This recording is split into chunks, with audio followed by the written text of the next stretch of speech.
Good morning, good morning, good morning. Yay, you're alive. Yay. And if you're going to be alive, you might as well live.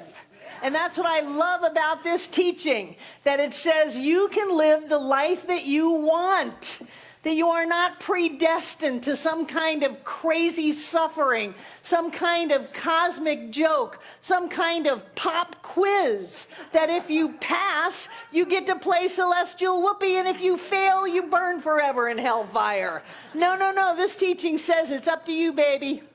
You want to be happy, it's up to you. You want to live, it's up to you. If you want to have prosperity and health and wholeness and joy, it's up to you. And that there is nothing outside of you that can stop you from living the life of your dreams. I love that because that's not the way I was raised. Wow. If I had only had that as a kid. I wonder how many suicides would be stopped if people had that one simple idea that they can have the life that they want, but it's got to be from them. Instead of the idea that says you were born under a dark cloud. You know, you were born to certain circumstances that are going to define your life forever. The sins of the father shall be given upon the sons for 7 generations. How crazy is that? That is nuts. That's not what it means anyway. It means there is a karmic influence to your choices, that every cause has an effect. And if you don't stop that cause, the effect is going to go on and on and on. But that's not how it was interpreted. Much of what was interpreted very shallowly. Is that a word, shallowly? Shallowly. Very simplistically. For the purpose of keeping people from expressing their individuality. You know, the books of the Bible, you ever notice the New Testament has 3 books that say the exact same thing? That's because they threw all the others away and they didn't know what to do other than kind of duplicate the one that they kept. Matthew, Mark, Luke, they're all the same. Because the other ones they didn't think the people were ready for. That the people weren't advanced enough. They couldn't handle the concepts that Jesus was really teaching.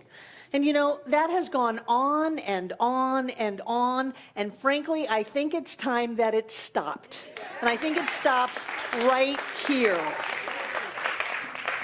I love Ernest Holmes. And I love this teaching. This whole idea that says there's something. See me, I got my textbook up here. Hallelujah, brothers and sisters.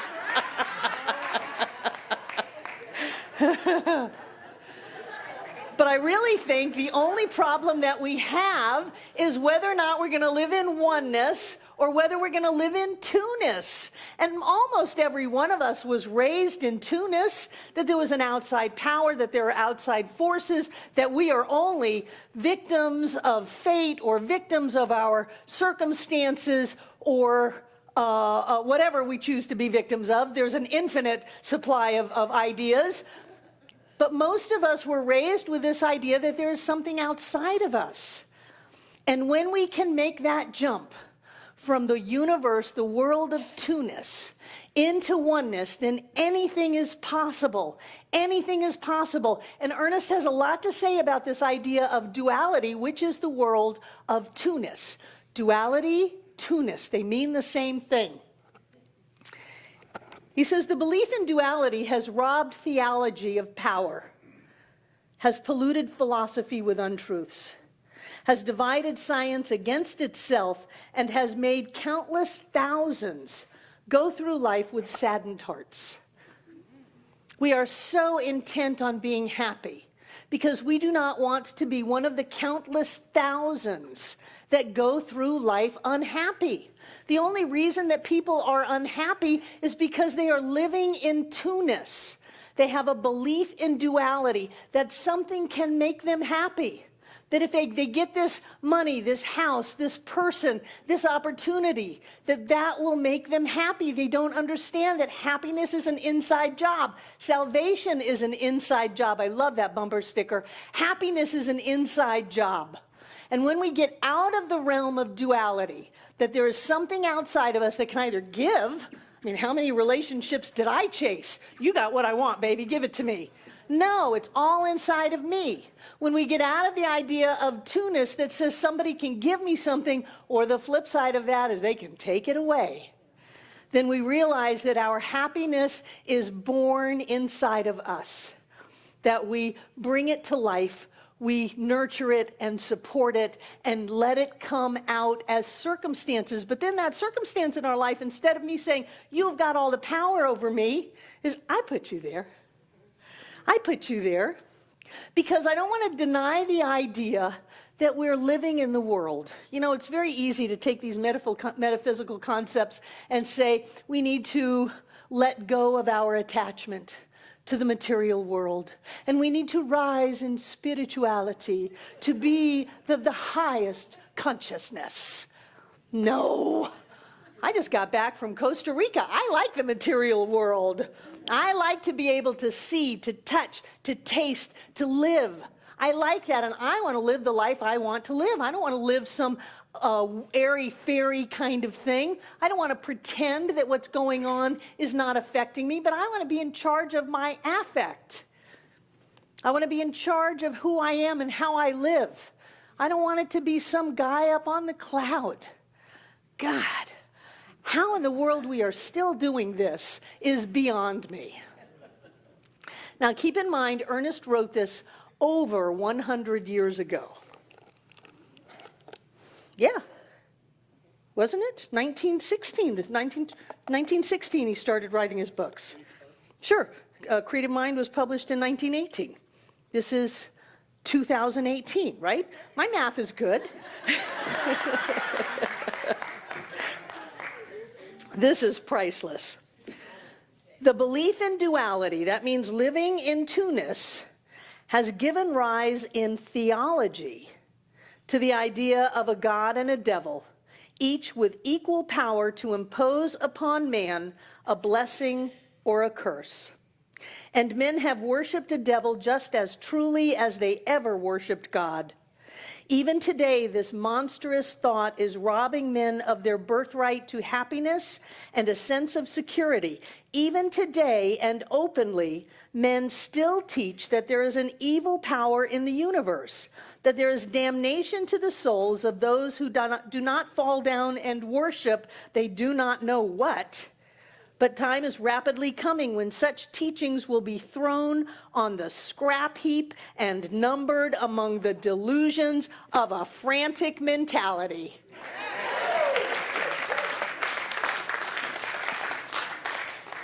There is nothing outside of you that wants you to hurt.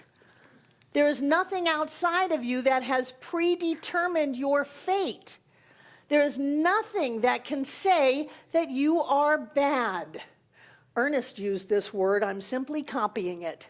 He said that that was insane.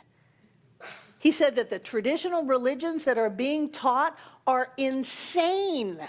That we're going to have this time on planet Earth and then we're going to burn in hell for what we did? Or we're going to be able to be in the cosmic party with people that I don't think I would want to party with anyway, forever? He said that was insane. To look at a child and say there's a black mark on your soul, and unless we sprinkle some water on you, you will not be okay forever. To look at people who are born gay and say you're not perfect, just the way you are, Ernest said was insane. I say it's a belief in duality. That to see ourselves as if we are not perfect, whole, and complete in every way is a belief in duality. And it will make us insane. It'll make us insane.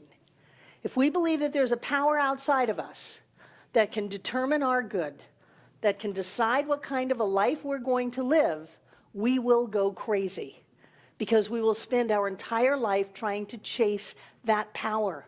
If we believe that there is anything lacking inside of us And because of that, we can't have what we want. That we don't have the education, we don't have the finances, we don't have the genes for it, we were born in the wrong time, whatever. That'll drive us crazy. That's insane. That's a belief in duality. But science of mind comes along and says, no, duality is not where it's at.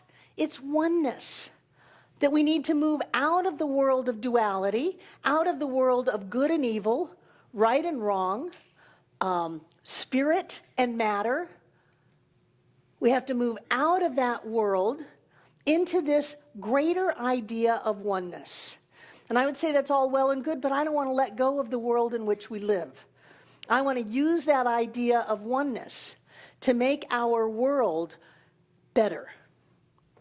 I don't want to just sit on a mountaintop and sing "There's only love."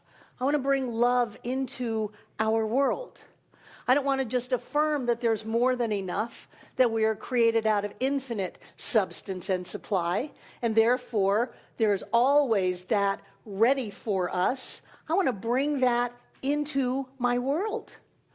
I want to be able to live with, like the native people say, 1 foot in the tonal and 1 foot in the Nagual. 1 foot here and 1 foot there. Jesus said, I am in the world, but not of it. That's the thing. I want to be able to use these wonderful, lofty, metaphysical ideas of oneness and bring them right down into my life. I want to have what I want to have. I want to go where I want to go. I want to be who I want to be. I want to do what I want to do, but I don't want to get lost in it. And that's what I think makes us different. That when we believe that the world of two-ness is all that there is, we can get lost in the world of two-ness. When we believe that what's going on the news is real, we can get lost in it. When we believe that our story is all that there is to us, we can get lost in it. But when we can step beyond that and see the bigger picture that says there is a power and a presence within each one of us that can carry us over every obstacle, that has the answer to every question, the solution to every problem, and all we need to do is to depend on that, to rely on that, to give it half a chance, to just stop telling it to shut up, but to listen to it, then we can have miracles happen in our lives. But the miracles do not come from the world of two-ness. The miracles come from the world of oneness. That it's already here, it's already done. There's no time, there's no space, there's only the here and the now. People say, well, how can you treat for something? And you say it's already here. You say, and so it is, and it isn't. And I say, well, if you don't believe it's so, it never will be. Well, I'll believe it when I see it. Well, then you'll never believe it and you'll never see it. You have to believe it and then you see it. This idea of oneness is so important because I use it constantly to check myself out. And the great thing is that if you have fallen into the world of duality, of two-ness, you can just move right back out. It's like you are staying in a hotel and you go into the hotel room and it's all filled with two-ness and duality and judgment and victimization and upset and drama. You can just go, oh, no, wrong room. I'm going into the other room. Love and joy and peace and health and happiness and prosperity. I'll take that room. But if we don't notice that we're in two-ness, then we never move out. If we were raised in two-ness, if we went to school and they taught us all about two-ness, and we learned that really well and we demonstrated in our lives and we married someone who was a fan of two-ness, yeah, then we never get out. And so we come into this kind of a teaching that says, you can have the life of your dreams. You have the entire universe supporting you in every thought, in every word, in every action of your life. You can have it all, baby. We go, no, these people are nuts. And they leave. But the truth is that we are the sane ones. People who believe that their power is contingent upon anything outside of themselves will demonstrate some level of insanity. And that is a Barbara Waterhouse-ism. And I have lived crazy. My guess is you guys have too. No more. Let's do sane. Let's do happy. Let's do joy-filled. Let's do where the power is within us. That it is not about separating the world into little pieces. It's about bringing it all together again. It's about knowing that everything that's happening is happening inside of me. And if I want to have something different, then I go back to me. And people say, well, Barbara, how does that work?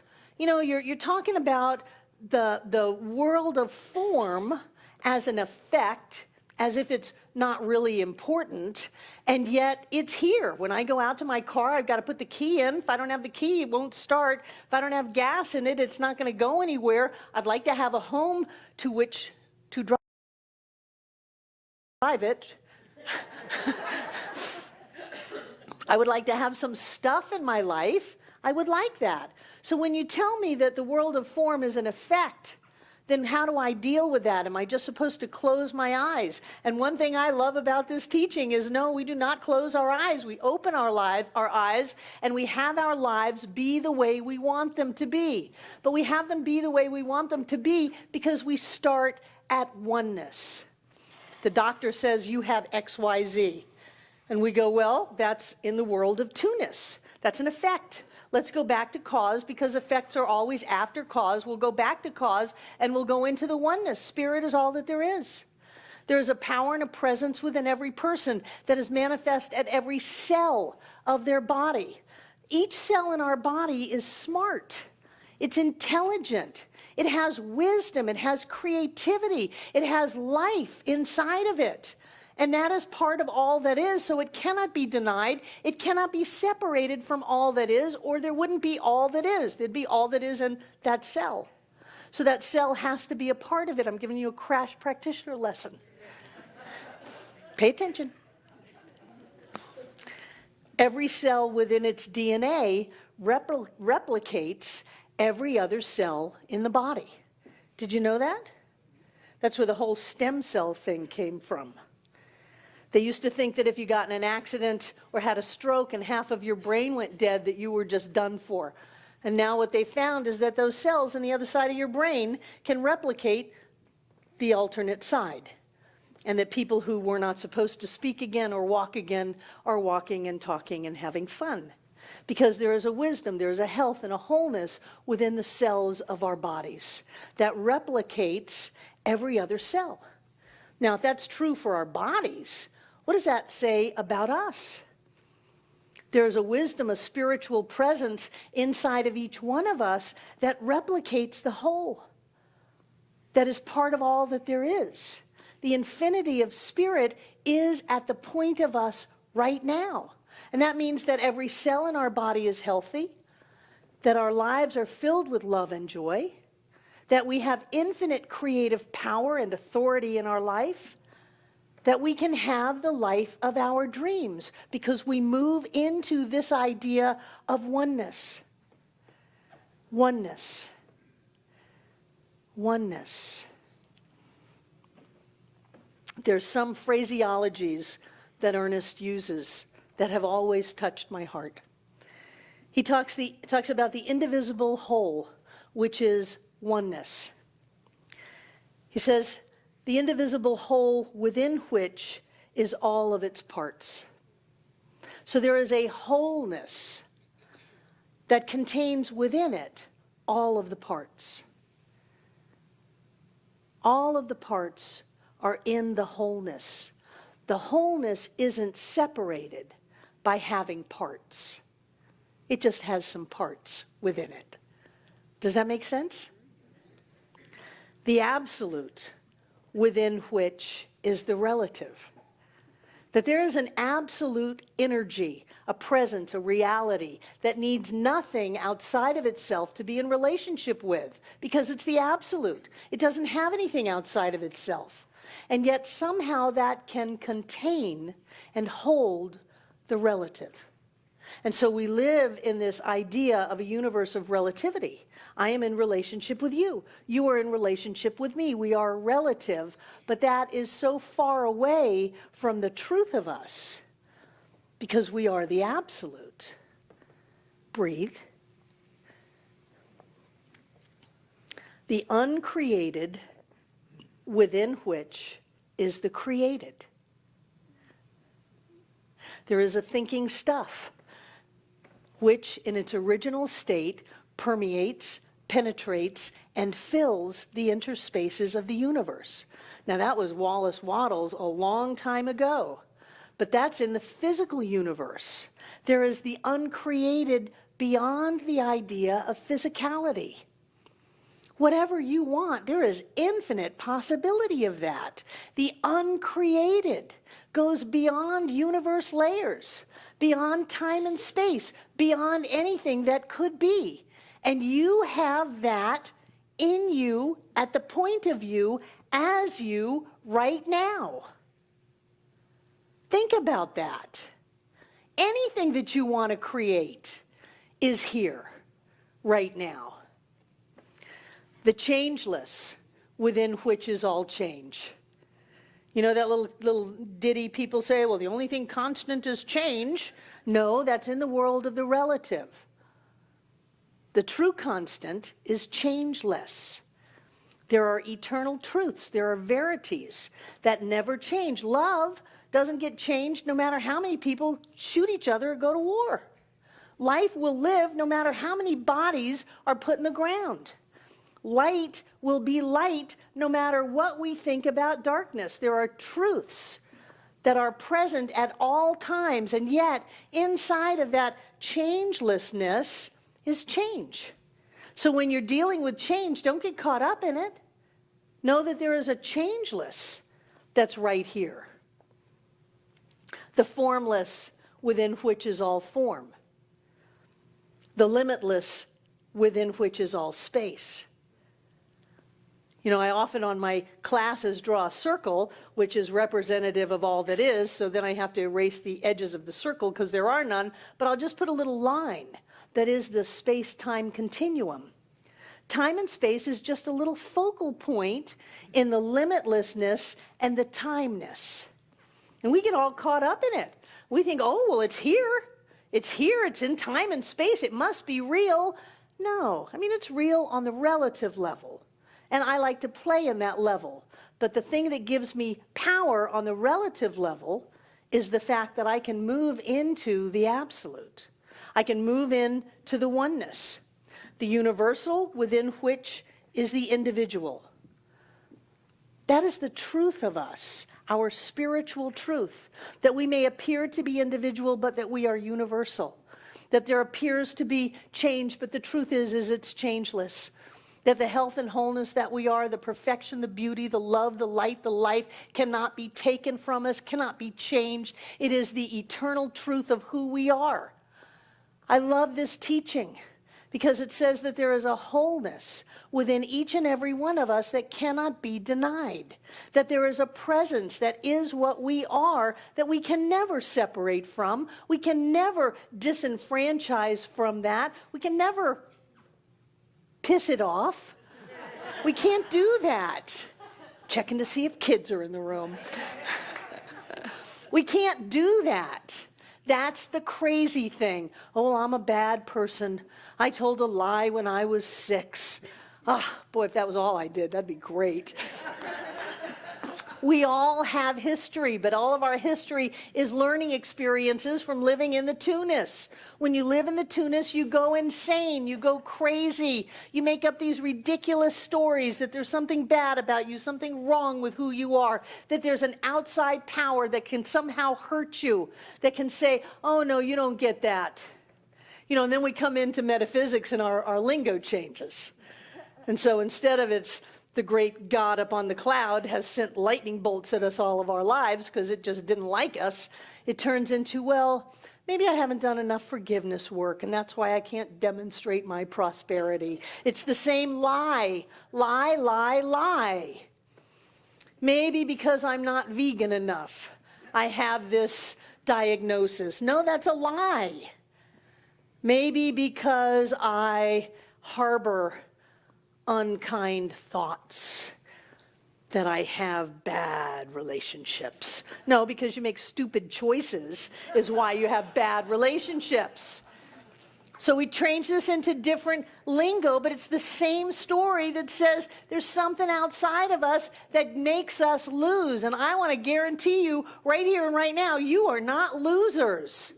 You lose in two-ness. Two-ness is win-lose. And anytime you move into win-lose, you've already lost. Move to oneness. There's a power and a presence within you that loves you beyond your wildest dreams. Beyond your wildest dreams.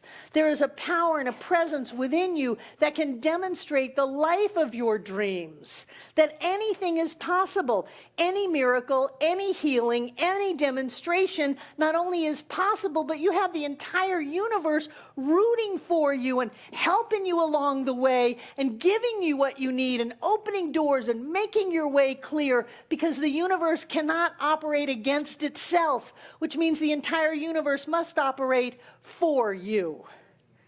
That's the world of oneness.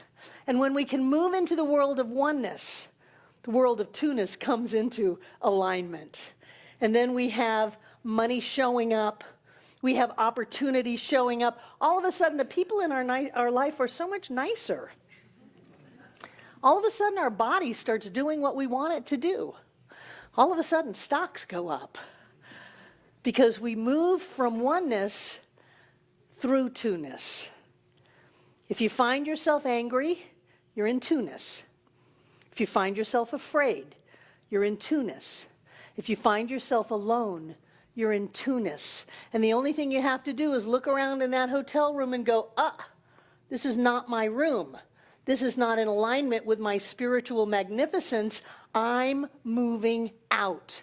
And then you go back into what you know, what you learned at Center for Spiritual Living Asheville, what Science of Mind taught you, that there is a power and a presence within you that is one with everything, everyone, and beyond. And I get to these concepts and I really don't get them. What is beyond time and space? Fourth, fifth, sixth dimensions. I don't know, but sometimes I can see beings of light up in the ceiling. There's something going on here. These ideas that say we go beyond whatever we can even imagine. We're bigger than that. We're greater than that. Science of Mind teaches us that we are limitless, that we are filled full to overflowing, that we are perfect, whole, and complete. And take one more deep breath, because I turned the heat up and we're all sweating. That you have never done anything wrong. You've never done anything wrong. You've never made a mistake. You've never hurt anyone. You have no need to be punished.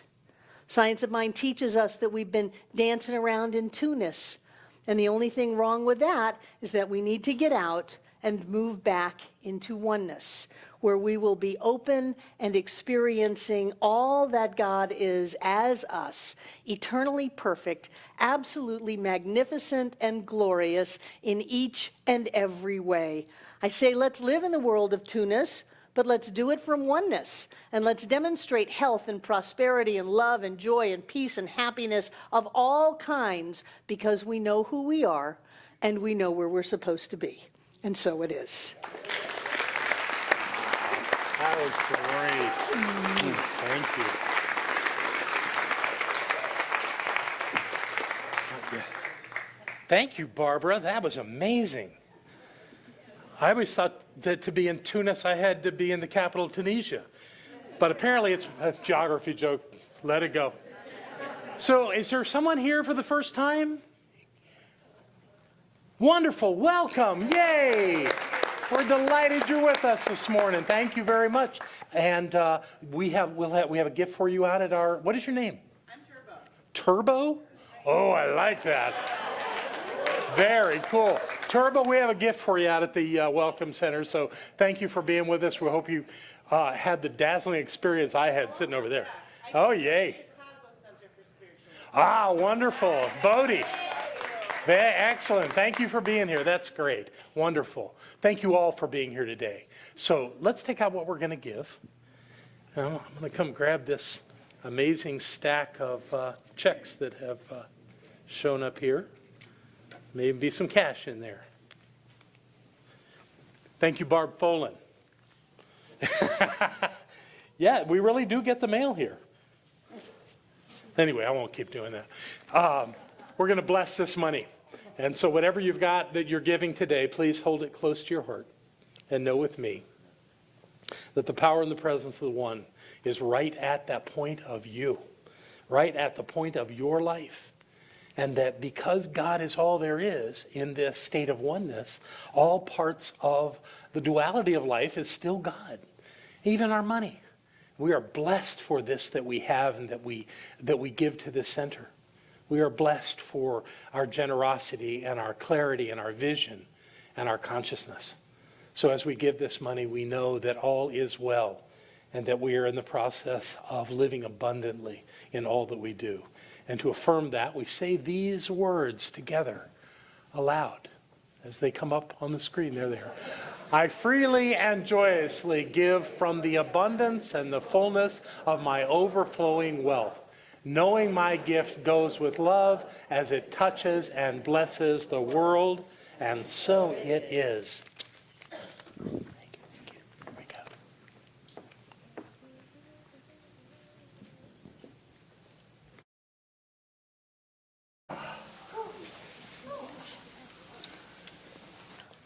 So I receive this with gratitude.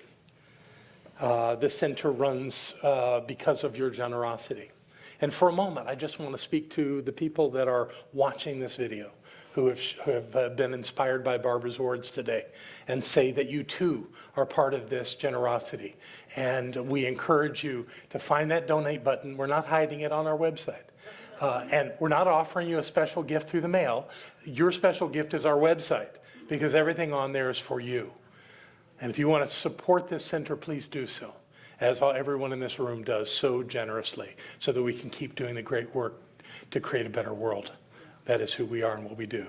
Thank you very much. Great.